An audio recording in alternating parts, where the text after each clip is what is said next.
Hello, I hope all is well with you in these strange and difficult and trying times.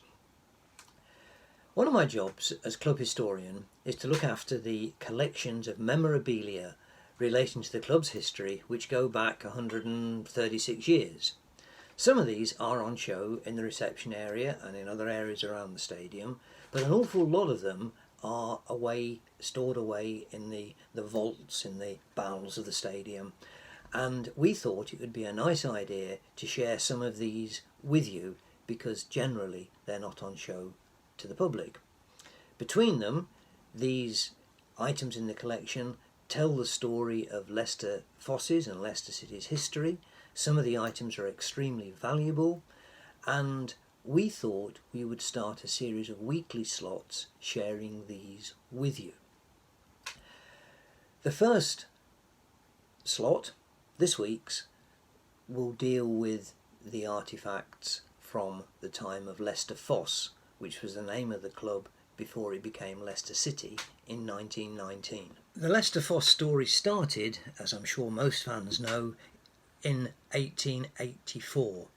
A group of lads met in a garden shed in a house on Fosse Road. The house is still there, the garden is still there, although the shed isn't, and they decided to form a football club, and they played their first game at the other end of Fosse Road.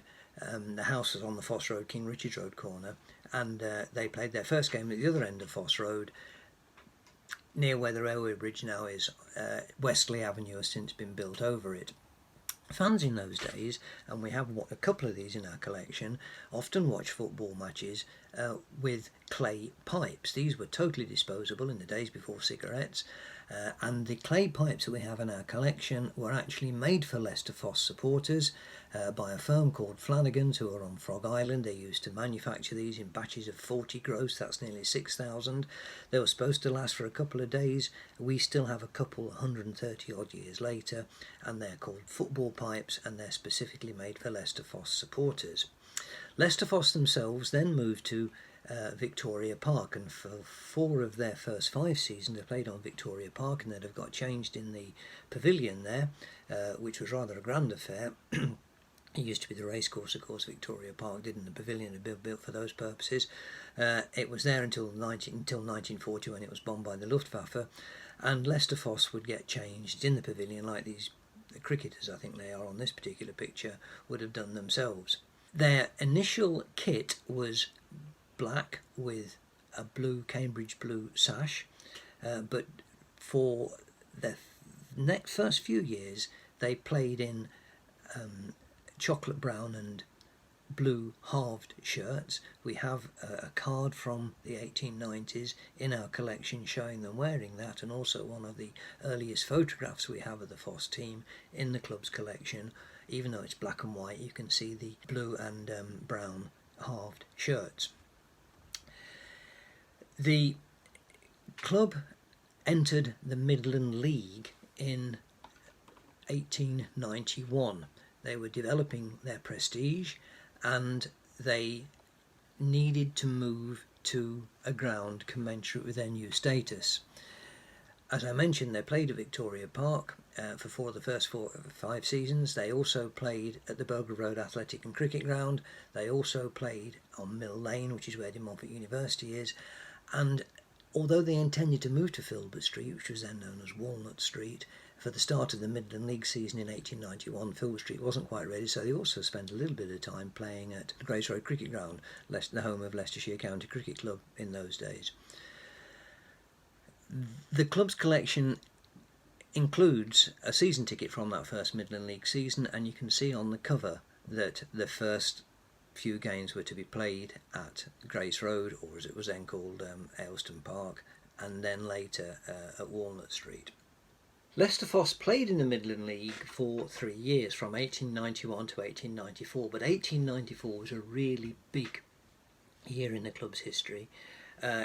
It was celebrating its 10th anniversary, and in the club's collection we do have a booklet that was produced in 1894 detailing the story of how Leicester Fosse developed from a little club playing on Victoria Park in front of a few people right through to becoming a Midland League side. But the main thing about 1894 was that Leicester Fosse were elected for the first time to the Football League. The Football League had been founded in 1888, a second division had been added in 1892. Leicester Fosse joined this new second division 2 years after its inception. In the club's collection we have a season ticket from that very first season. It's a little booklet. On the front of it, it's got the Leicester Fosse crest, which was really Leicester Town's crest. There was no connection with foxes in those days. And inside, quite remarkably, there is the very first existing plan of Filbert Street, the Filbert Street ground, or the Walnut Street ground as it was still called in those days. And you can see the enclosures, the member stand, the refreshment area, the terraces, where people entered the ground. And that really is quite a remarkable document, taking us back to those days. Now by this time Leicester Fosse were playing in blue shirts. This particular card is a Will's Scissors cigarette card from more or less this time, the early 1900s. Leicester Fosse had played in a white shirt with black shorts whilst they were in the Midland League.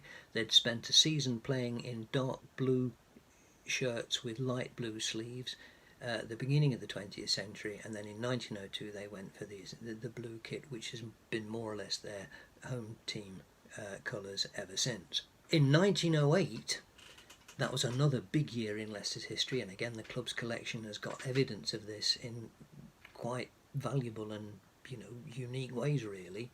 The story was that Leicester Fosse got promoted against all expectations. This seems to be a theme in Leicester's history, into the top flight. And the triumphalist postcard that was produced here was extremely optimistic about Leicester's future. It was talking about their gallant entry into the top flight. It commemorated the season's achievements getting there. It even optimistically said that they would win the championship, or hinted that they'd win the title the following year. This of course didn't happen. Precisely the opposite happened. The club was relegated.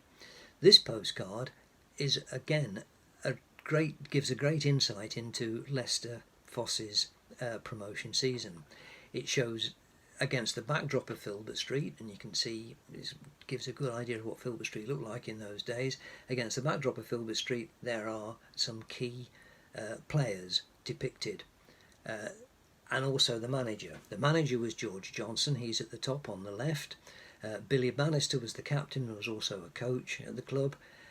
Also on the top right there is H.P. Bailey, Horace Bailey, who was not only Leicester's goalkeeper, but he was also England's goalkeeper, and he also won a gold medal for the Great Britain football team in the Olympics, which were held at the White City in London that year. In the bottom right hand corner there is a picture of a chap called Turner, Leakey Turner his nickname was. He didn't stay for the whole season, but he was instrumental in Leicester Fosse's biggest ever defeat in the club's history, a 12-0 defeat against Nottingham Forest of all teams, when the explanation was the players the night before had been out on what we'd now call a stag do, celebrating Turner's wedding, and they arrived at the pitch obviously not in the best of states. Leicester were relegated at the end of that season, but we do have two very valuable artefacts from that season which we'd like to now share with you. Before we come on to these final two artefacts though, I'd also like to mention that within the club's archives we have the minutes book for the 1908-1909 season. In fact, we have minutes books for several of the years leading up to the First World War. Unfortunately one or two of them are missing, but we have most of them.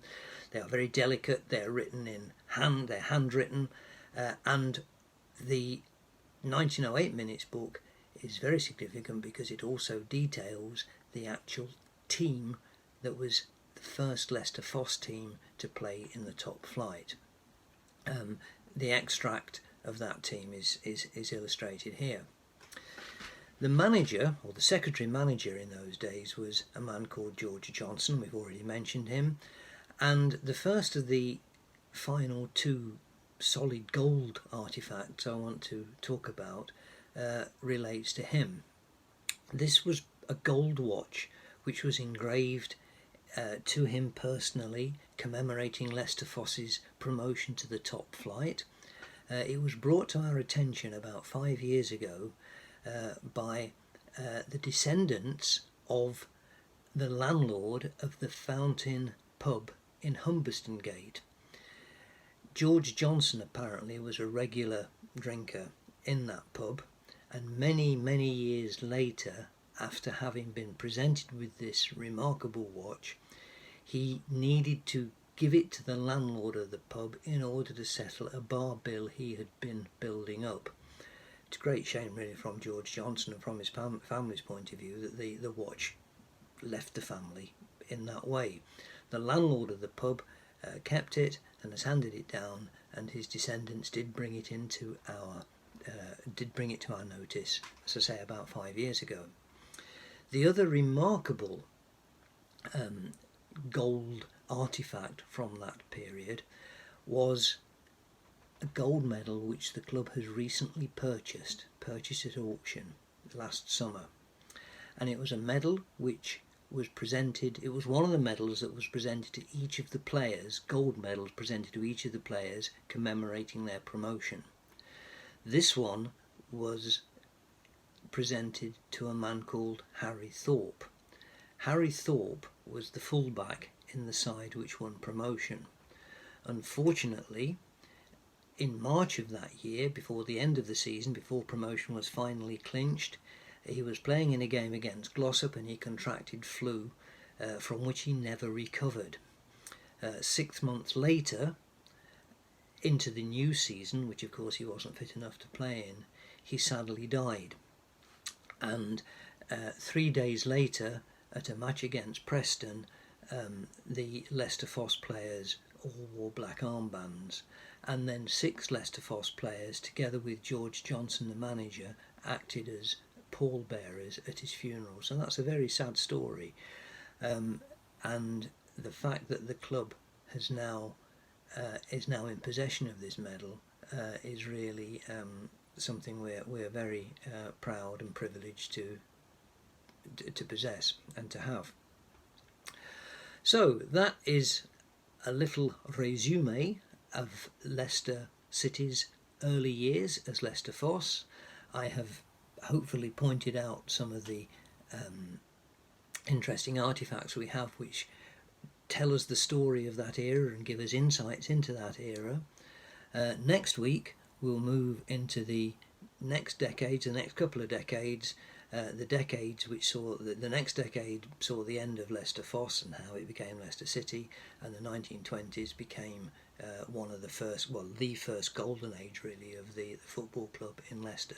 So we'll return to the artifacts for those years next week. Take care.